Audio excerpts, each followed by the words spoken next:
Do you think inflation is actually good because it supposedly helps those in debt? Think again.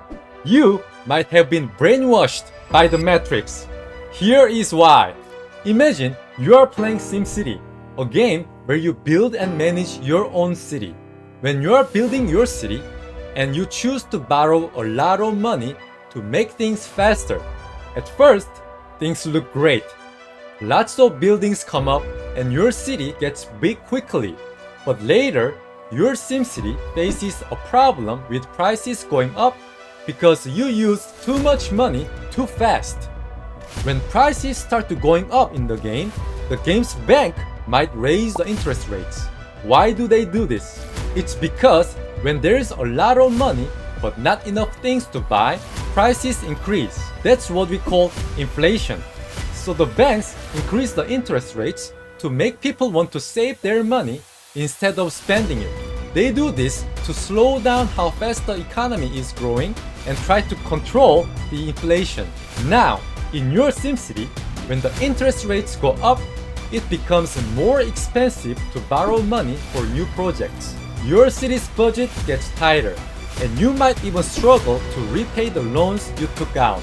This is similar to what happens in real life, where getting quick benefits from borrowing money can cause bigger money problems later, especially when prices go up and interest rates rise. And here is more. Think about having a machine that prints new money in your SimCity.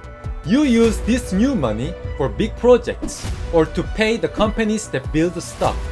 The first groups who get this new money can use it before things become more expensive.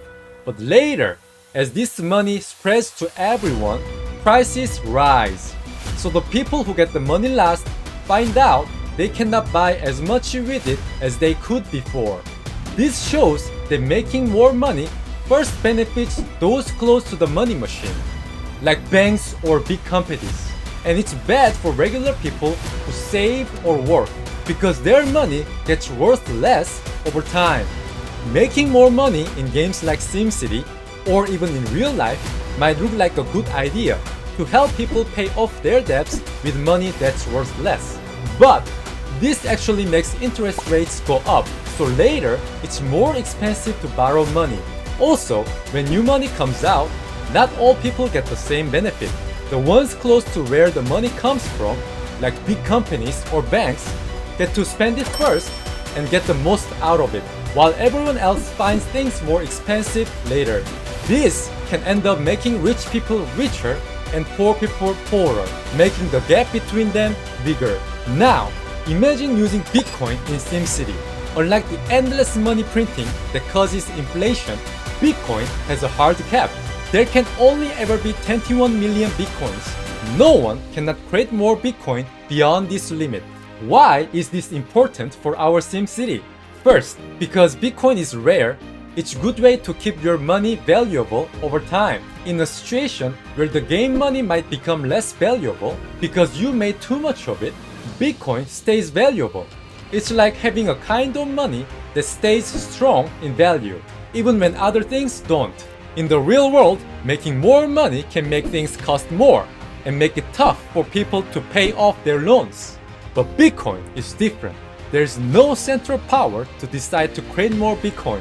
How much new Bitcoin comes out is set by a specific program. This program reduces the new Bitcoin created by half roughly every 4 years. A process called halving. Because of this halving, as time goes on, even less new Bitcoin is made, making Bitcoin more scarce. In the real world, when there is too much money and prices start to rise, banks may increase interest rates, making it more expensive to borrow money.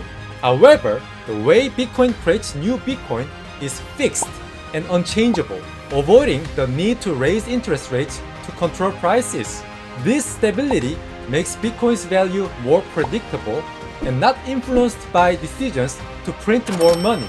Unlike paper currency, in a Bitcoin's world, there is no single person or group that gets ahead when new money is made. Bitcoin uses a system that is not controlled by any central bank or government, ensuring that everyone involved in Bitcoin has the same chance and gets the same information.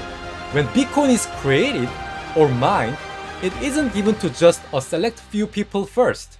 This prevents the unfair advantage seen with traditional paper money, where those who access the money early can gain more benefits than the rest. So, if you use Bitcoin in your SimCity, your city's money will not lose its value because of too much money printing or quick choices by those in charge.